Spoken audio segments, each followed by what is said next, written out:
జూబ్లీహిల్స్లో బీఆర్ఎస్ ఓటమిపై ఈ యొక్క ఎవరైతే ఉన్నారో జాగృతి అధ్యక్షురాలు కవిత నిజంగా ఫైర్ అయినటువంటి సందర్భం. ఎస్, బీఆర్ఎస్ పార్టీకి సంబంధించి పుండి మీద కారం చల్లినట్టుగా ఆమె చేసినటువంటి ఒక స్టేట్మెంట్, ఎస్ కర్మ హిట్స్ బ్యాక్ అనేటువంటి ఒక ట్వీట్ అయితే నిన్న కొన్ని గంటలు జూబ్లీహిల్స్ బైపోల్ ఈ రిజల్ట్ వచ్చిన కొన్ని గంటల వ్యవధిలోనే ఆమె చేసినటువంటి ఒక ట్వీట్పై ఇప్పుడు గులాబీ దండంతా ఇప్పుడు కవిత మీద సీరియస్ అవుతున్నటువంటి పరిస్థితి.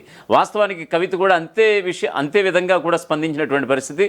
నన్ను అకారణంగా గింటి వేస్తారా, అకారణంగా నన్ను చిన్నచూపు చూస్తారా, నాకు పట్టిన గతే మీకు మీ పార్టీకి పడుతుందనే విధంగా కర్మ హిట్స్ బ్యాక్ అనే విధంగా ఆమె చేసినటువంటి ఒక ట్వీట్ అయితే ఇప్పుడు సర్వత్రా రాజకీయ చర్చకు తెరలేపింది. మరోవైపు రాష్ట్ర వ్యాప్తంగా గులాబీ దండులో ఆగ్రహవేశాలకు గురి చేసింది.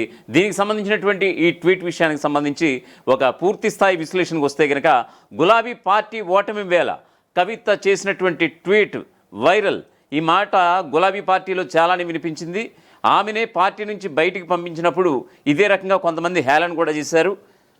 కవితతో ఏమిటి జరిగేది, ఏమిటి ఒరిగేది అని కూడా ఒకప్పుడు అన్నటువంటి పరిస్థితి ఆమె గుర్తు చేశారు. నిజంగా ఈ యొక్క ట్వీట్ని ఉటంకిస్తూ కూడా గులాబీ పార్టీకి కంచుకోట లాంటి సీట్లు భారీ ఓటమిని తలకెత్తుకుంది. అదే జూబ్లీహిల్స్ వేదికగా ఏకంగా 25,000 ఓట్ల తేడాతో ఓటమిని చవిచూసింది. 2018, 2023 ఎన్నికల్లో వరుసగా బీఆర్ఎస్ అభ్యర్థిగా మాగంటి గోపీనాథ్ విజయం సాధించారు. అక్కడ చాలా బీఆర్ఎస్కి బలం ఉంది. బీఆర్ఎస్కి పట్టణ ఓటర్లలో పాజిటివ్ కూడా ఉంది. దాంతో బీఆర్ఎస్ కంచుకోటలో కాంగ్రెస్కే అగ్ని పరీక్ష అని అంతా అనుకున్నారు. కానీ జరిగింది వేరు. తీరా ఫలితాలు వచ్చిన తర్వాత చూస్తే బీఆర్ఎస్ గెలుపునకు ఆమెను దూరంలో ఉండిపోయింది. పైగా గతంలో ఎన్నడూ లేనటువంటి మెజారిటీ కాంగ్రెస్ సొంతమైంది. ఒక విధంగా ఇది రికార్డుని క్రియేట్ చేసిందని చెప్పుకోవాలి.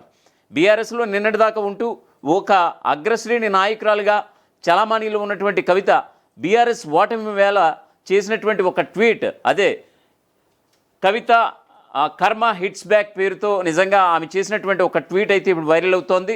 అది సంచలనంగా మారిపోయింది. ఇప్పుడు కవిత జస్ట్ 3 పదాలతో మొత్తం చెప్పాల్సిందంతా చెప్పేశారంటూ కూడా చాలామంది రాజకీయ విశ్లేషకులంతా కూడా చర్చించుకుంటున్నటువంటి పరిస్థితి. మరి అది ఎవరిని ఉద్దేశించి చేశారు, ఎవరికి తగలాలు, వారికి తగిలేలాగానే ఆ ట్వీట్ ఉందని తెలుస్తోంది. కర్మ హిట్స్ బ్యాక్ అంటూ కవిత ట్వీట్ చేశారు. దానికి దండం పెట్టి ఎమోజీలు కూడా యాడ్ చేయడం మరింత ఆగ్రహవేశాలకు గురి చేసింది ఈ యొక్క కారు పార్టీ శ్రేణులకి. ఈ మాట గులాబీ పార్టీలో చాలానే వినిపించింది. ఆమెను పార్టీ నుంచి బయటకు పంపించినప్పుడు ఇదే రకంగా కొంతమంది హేళన కూడా చేశారు. కవితతో ఏమిటి జరిగేది, ఏమిటి ఒరిగేదని కూడా అన్నారు. కానీ అలా ఎద్దేవా చేసిన వారికి ఈ ఫలితం ఒక చెంపపెట్టని ఆమె అభిమానులు కామెంట్స్ కూడా చేస్తున్నారు ఈ యొక్క సోషల్ మీడియా వేదికగా. ఇదిలా ఉంటే కవిత కేసీఆర్ని తప్పించి బీఆర్ఎస్ అగ్రనేతలను తీవ్రంగా విమర్శిస్తున్నటువంటి పరిస్థితి. ఎవరిని వదిలిపెట్టడం లేదు. ఇప్పుడు ఓటమి వేళ ఆమె ట్వీట్ ఎవరి మీద చేశారు ఏమిటన్నది కూడా ఇప్పుడు సర్వత్రా చర్చనీయాంశంగా మారింది. ఇదిలా ఉంటే బీఆర్ఎస్ ఓటమికి 1,00,000 కారణాలు అయితే ఉండొచ్చు. అందులో కవిత ప్రభావం కూడా ఏ మేరకి ఉంది అన్నది కూడా చర్చకు వస్తున్నటువంటి విషయం.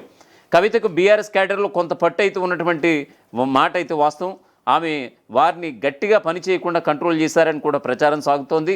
ఈ ఎన్నికల్లో బీఆర్ఎస్ ఘోర పరాజయం పాలైనటువంటి విషయం తెలిసిందే.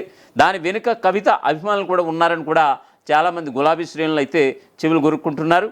బీఆర్ఎస్ ఏకమొత్తంగా ఒక పార్టీగా ఉంటూ కేసీఆర్ దూకుడుగా ఉన్నటువంటి వేళ జరిగినటువంటి 2018, 2023 ఎన్నికల్లో పార్టీ గెలిచింది. ఇప్పుడు కేటీఆర్ వర్కింగ్ ప్రెసిడెంట్గా ఒక్కరే బాధ్యతలు వేసుకున్నారు. హరీష్ రావు తన తండ్రి మరణంతో కొంతవరకు పని చేయలేకపోయినటువంటి మాట అయితే వాస్తవం. దానికి తోడు కవిత ఎపిసోడ్ కూడా బీఆర్ఎస్ బలాన్ని తగ్గించిందని కూడా అంటున్నారు. పైగా గులాబీ పార్టీలో వర్గపోరు కూడా ఓటమిని రాసిపెట్టేసింది ముందుగానే అంటూ కూడా చాలామంది రాజకీయ విశ్లేషకులు చెప్తున్నటువంటి పరిస్థితి.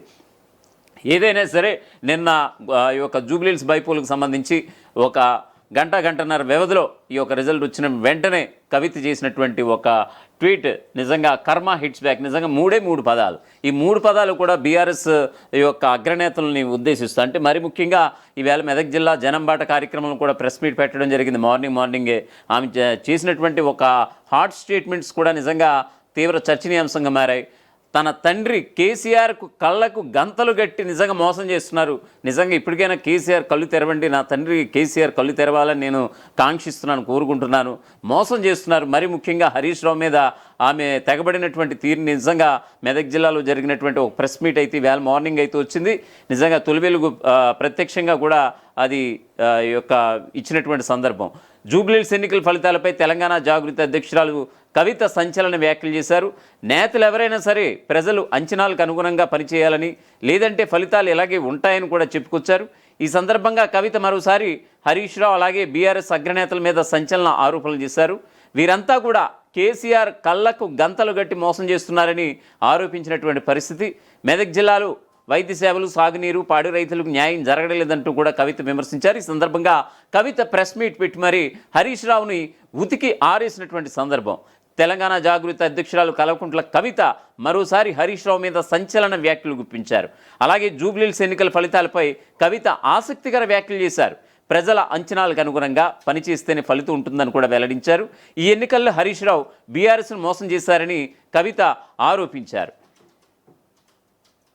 ఖచ్చితంగా ఆరోపించారు. ఒక్క సభ విజయవంతం కాగానే ఇక ప్రచారం ఆపేశారని కూడా గుర్తు చేశారు.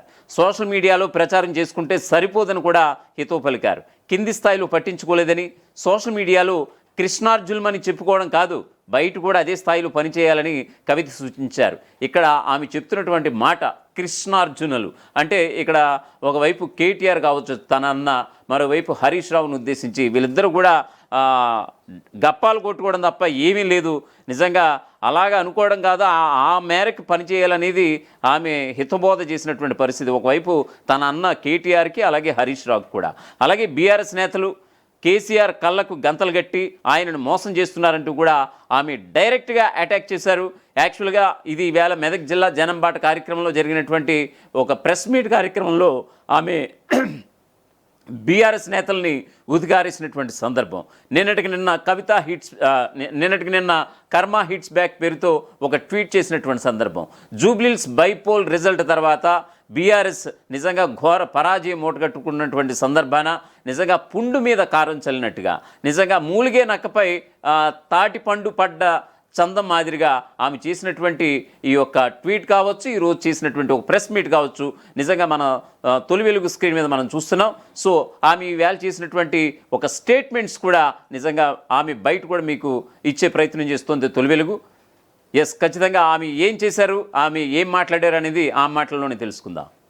జూబ్లీహిల్స్ ఎన్నికల్లో నేను ఒక మాట చెప్పిన, నాకు జూబ్లీహిల్స్ ఎన్నికతో సంబంధం లేదు భయ్ అని చెప్పిన. సరే అయినా సరే ఒక 15 మంది ఇండిపెండెంట్లు వచ్చి నా దగ్గరికి, అక్క ఇట్లా మేము విత్డ్రా చేసుకుంటాము, ఎవరికి సపోర్ట్ చేయమంటారని అడిగారు. నేనన్నా నాకు సంబంధం లేదు భయ్ జూబ్లీహిల్స్ ఎన్నిక, మీరు ఎవరి దగ్గరికి పోండి అని చెప్పి వాళ్ళు చక్కగా హరీష్ అన్న దగ్గర పోయారు. తర్వాత వాళ్ళు చెప్పిన ముచ్చండి నేను నాకు తెలియదు. చక్కగా వాళ్ళు హరీష్ అన్న దగ్గర పోయారు. నేనంటే బీఆర్ఎస్ పార్టీలు లేను, నేను ఏ పార్టీకి సపోర్ట్ చేయదలుచుకోలేదు కాబట్టి నేను దూరం ఉన్నా. హరీష్ రావు కూడా అదే ఆన్సర్ చెప్పారట, మీ ఇష్టంపై ఎవరికైనా వేసుకొని అన్నారట. అంతకన్నా ముందేం చేసిర్రు హరీష్ రావు గారు అంటే బీఆర్ఎస్కి మోసం చేసినట్టే కదా. అంతకన్నా ముందేం చేసిర్రు హరీష్ రావు గారు ఎలక్షన్ పెట్టక ముందే, ఇవోకి పలానా క్యాండిడేట్ని పెడితే మీకు సపోర్ట్ చేస్తా కాంగ్రెస్ కానీ చెప్పపిరట పైకి, వాళ్ళు వద్దన్నారట. అన్నాక ఈయన సైలెంట్ అయిపోయి. అంటే గమ్మత్ ఏముంటుంది హరీష్ రావు గారిది అంటే తెలియడానికి టైం పడుతుంది. ఎందుకంటే ఇవాళ వారి అన్ఫార్చునేట్ వారి తండ్రి గారు చనిపోయినారు.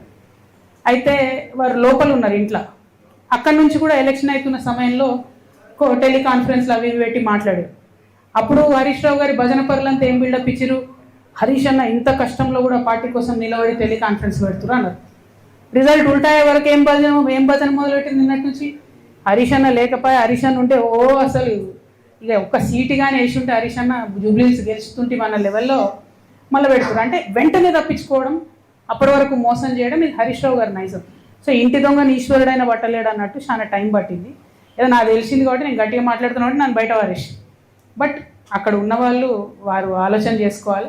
At the same time Ramanna కూడా ఒక సభ కాగానే ఏదో మేమే సార్ను మోస్తున్నట్టుగా కార్టూన్ లేపించేసుకొని, హరీష్ రావు గారు సార్ను మోసినట్టు ఒకసారి, రామన్న గారు సార్ను మోసినట్టు ఒకసారి, ఎవరమేమేమంతా సార్ కింద బచ్చగల్లం అందరం బచ్చగల్లం ఉంటే బాగుంటుంది. ఇలా నన్ను బయటకు వారేసిండ్రు కాబట్టి నేను నెత్తి మీద బతుకమ్మ ఎత్తుకున్నట్టు నెత్తి మీద తెలంగాణ సమస్యలు ఎత్తుకొని తిరుగుతున్నాయి అలా. కాబట్టి నేను బలంగా మాట్లాడుతున్నాను. బట్ ఒక పార్టీలో ఒక సిస్టంలో ఉన్నప్పుడు నాయకుడు కోరుకున్న చేయాలి. వీరేం చేస్తున్నారు, సభ సక్సెస్ చేయగానే రామన్న నెత్తి మీద సార్ పెద్ద సార్ ఫోటో పెట్టి నేనే మోసిన అని ఆయన వేసుకున్నాడు కార్టూన్. తెల్లారి ఈయనేం చేసిండు, హరీష్ అన్న వి ప్రకాష్ లాంటి వాళ్ళని కొంతమందిని పెట్టుకొని అసలు హరీష్ లేకపోతే కేసీఆరే లేడు, హరీష్ లేకపోతే తెలంగాణ ఉద్యమమే లేదు, ఏంది ఇది అవసరమా? ఇప్పుడు ఇక్కడ పద్మదేవేందర్ రెడ్డి గారు ఉన్నారండి, వీరు 2009లో ఎక్కడున్నారండి? కేసీఆర్ గారి మీద నాకు గుర్తుంది, 2 చేతులతోని దుమ్మెత్తి పోసి నా పార్టీని ఇడిచిపెట్టి వెళ్ళిపోయింది. ఆమె టికెట్ ఇవ్వకపోతే మేడము వెళ్ళిపోయినరా, మళ్ళా జర ఉద్యమం గట్టిగా ఈ సార్ దీక్ష చేయగానే ఎట్లా వచ్చింది వాపస్? ఎవరు సపోర్టు మేడంకి? ఆ దేవేందర్ రెడ్డి అన్నకి, హరీష్ రావు గారు కదా. మరి ఈ జిల్లాలో ఒకే సపోర్ట్ ఉన్నారు, తీసుకొచ్చిర్రు. ఇక్కడ వింటుంటే అసలు ఎంత గవర్నమెంట్ వస్తుంటే అవి నాకు కొన్ని చెప్పబుద్ధి అయితే లేదు. ఒక్కొక్క ఉద్యోగం ఇస్తామని 2 లక్షలు తీసుకుంటారా, 3 లక్షలు తీసుకుంటారా? అన్ని మెదక్ల పనులు పెండింగ్ ఉంటాయా? మరి అట్లాంటి నాయకుల్ని సపోర్ట్ చేయొచ్చా బీఆర్ఎస్ నుండి? ఆనాడు ఆ మేడం టీఆర్ఎస్లోకి వెళ్ళి బయటకు పోయి కేసీఆర్ గారి మీద 2 చేతులతో దుమ్మేసిపోతే ఆమెకు సపోర్ట్ చేసింది ఎవరండి?